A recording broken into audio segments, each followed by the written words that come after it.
कमुछि बैतरणी नदीर जलस्तर उपरमुटरे कमी जाइथिला बेले तलिया अंचल में बन्या पानी कमी नाही। आखुआपदाठारे बैतरणी नदीर विपद संकेत 18.33 मीटर थिबा बेले सेठारे एबे 17.93 मीटर उपरे बन्या जल प्रवाहित होउछि। दुसुरी ब्लॉक 8टी पंचायत रे एबे भी विभिन्न गाँव में बन्या जल माड़ी रही। दुसुरी ईश्वरपुर को जोगाजोग विच्छिन्न हो रही, जहाँफल विपन्न माने अनेक असुविधार सम्मुखीन होती। सेहीपरि सालंदी नदीर जलस्तर पुणी विपद संकेत मुहां होइछि।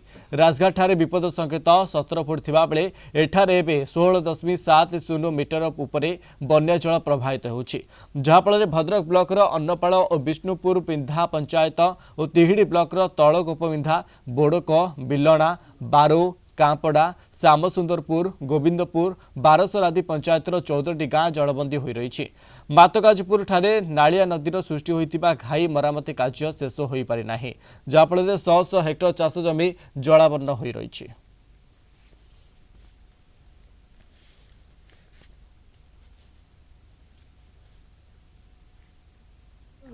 भांगी हम बहुत दी थर महला होगले आम सब हईराण होचु। पेट पेट पानी पशि जाऊँ। गुरु गाई तो तार बढ़ी घर द्वार आम सब पा पशिगला। आम खाया पीवा भी असुविधा पड़ू। दाई बुढ़ी पानु आ कौन कर आसबास तो गला सब कहीं तो आसुना खाद्य खाद्य दौरान किसी आसना किसी आसनी खाद्य 3 एकर चाष करूँ। 3 एकर चाषर तला विभाग सब चली आ कि रोई अधे प्राय रुआ होता सी भी सब धोई जामर चलिया पक्षे बहुत कष्टकर हो पड़ी।